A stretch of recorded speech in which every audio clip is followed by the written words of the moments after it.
Iran ও ইসরায়েলের মধ্যে যুদ্ধের আজ চতুর্থ দিন। রাতভর কি ঘটল, বেলা বাড়ার সাথে সাথে কি পরিস্থিতি চলছে। দর্শক, তেহরানে একের পর এক বিস্ফোরণ হচ্ছে, আর ওদিকে তেল আবিবে রাতভর বেজেছে সতর্ক সাইরেন।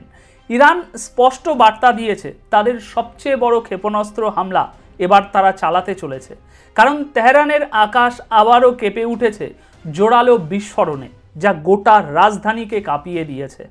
এখন আমি আপনাদেরকে সমস্ত গুরুত্বপূর্ণ আপডেট দেব, তাই মন দিয়ে শুনবেন। সঙ্গে কিছু ছবি ও ভিডিওও থাকবে। দর্শক, ইসরায়েলের সামরিক বাহিনীর এক নতুন হামলায় ইরানের রাষ্ট্রীয় টেলিভিশনের স্টুডিও ধ্বংস হয়ে গেছে। এটা আপনারা অন্যান্য মিডিয়ায় হয়তো ইতিমধ্যেই দেখে নিয়েছেন। তবে এই হামলার পর এবার ইরান বলছে তারা ইসরায়েলের মাটিতে ইতিহাসের সবচেয়ে বড় এবং সবচেয়ে তীব্র ক্ষেপণাস্ত্র হামলা চালাতে চলেছে। এটা ইরানের তরফ থেকে অফিসিয়াল ঘোষণা। ওদিকে এই পরিস্থিতির মধ্যেই তেল আবিবে গতকাল সারা রাত বাজতে থাকে এয়ার রেড সাইরেন। মানুষজন আবারও বোমা আশ্রয় কেন্দ্রে ঢুকে পড়ে। আকাশে যেন থেমে থাকা যুদ্ধের আশঙ্কা ঘোরাফেরা করছে। আর এই সব ঘটনার মধ্যেই ইসরায়েলের প্রধানমন্ত্রী বেঞ্জামিন নেতানিয়াহু আরেকটি চরম রকমের উস্কানিমূলক বক্তব্য দিয়েছেন। তিনি বলছেন, যদি আমরা আয়াতুল্লাহ আলী খামিনিকে মেরে ফেলি, মানে তাকে হত্যা করি, তাহলে যুদ্ধ থেমে যাবে, বাড়বে না। অর্থাৎ তিনি এবার সেই কথাই বললেন যা তিনি আগেও বলেছিলেন। ইসরায়েল আয়াতুল্লাহ খামিনিকে হত্যার পরিকল্পনাকে বাতিল করছে না, বরং এই পরিকল্পনা এখন বলতে পারেন প্রস্তুতির পর্যায়ে আছে। মানে এখন ইসরায়েল সরাসরি একজন রাষ্ট্র নেতাকে হত্যার হুমকি দিচ্ছে এবং সেটাকেই তারা সমাধানের রাস্তা বলে দেখছে বা দুনিয়াকে দেখাচ্ছে।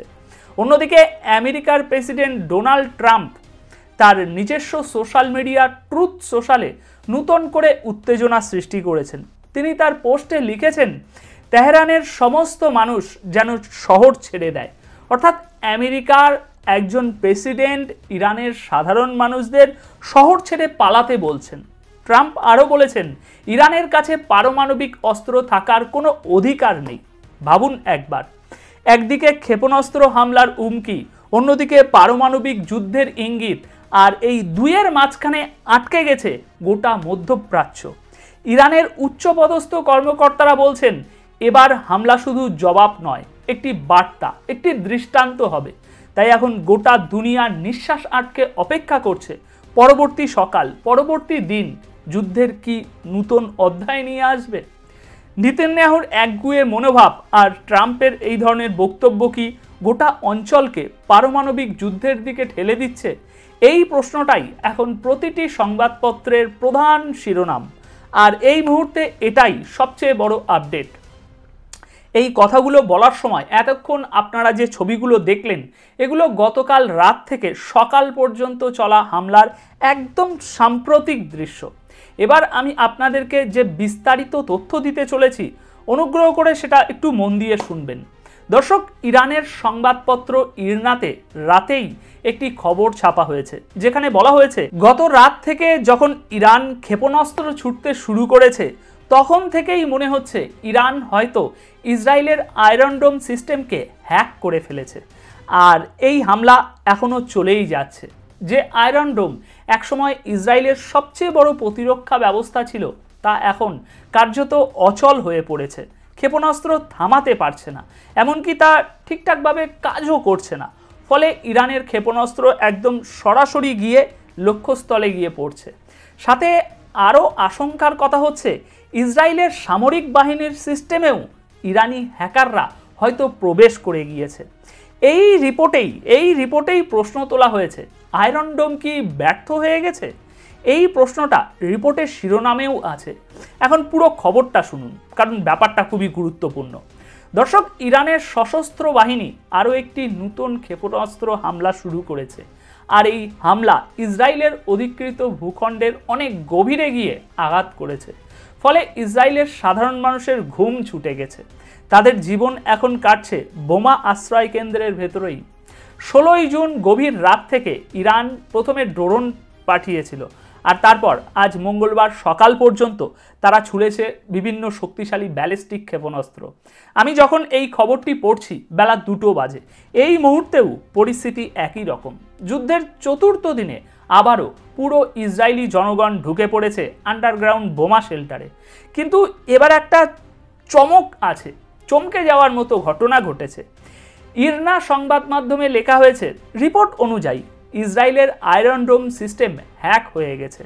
আর এর ফলে এমন বিভ্রান্তি তৈরি হয়েছে যে ইসরায়েলের নিজেরই ছোড়া ক্ষেপণাস্ত্র নিজেদের দিকেই গিয়ে পড়ছে। এই ঘটনার কিছু ছবি দেখিয়ে দাবি করা হয়েছে যে এই জায়গাগুলোতে ক্ষেপণাস্ত্র পড়েছে, যে এই যে ক্ষেপণাস্ত্রগুলো পড়েছে সেগুলো ইসরায়েলের এলাকা এবং স্পষ্ট দেখা যাচ্ছে ক্ষেপণাস্ত্র পড়ছে।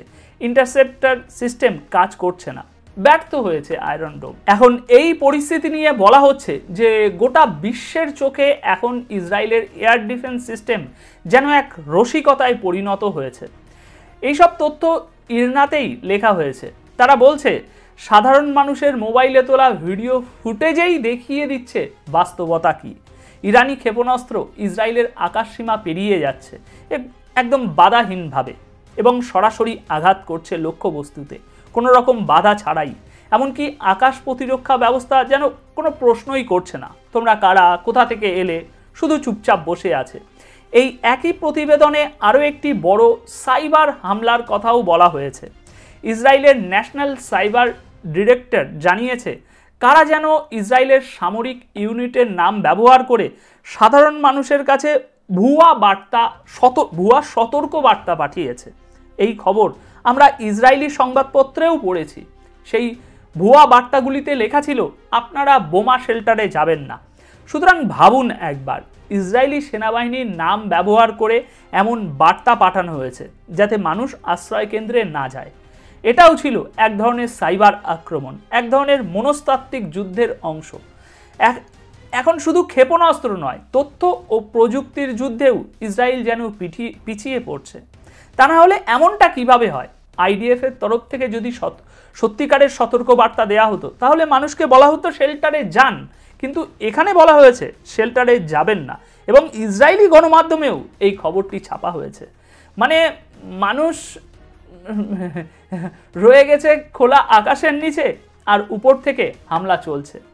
নেতানিয়াহুর জন্য এই যুদ্ধ এখন আর শুধুমাত্র যুদ্ধ নয়, এটি হয়ে উঠেছে এক ধরনের ডিজিটাল পরাজয়ের সতর্কবার্তা। এবং এখানে গোটা দুনিয়া প্রশ্ন করছে ইসরায়েলের প্রতিরক্ষা ব্যবস্থা কি হাল ছেড়ে দিয়েছে? আসুন এবার কিছু তাজা ছবি দেখে নেওয়া যাক।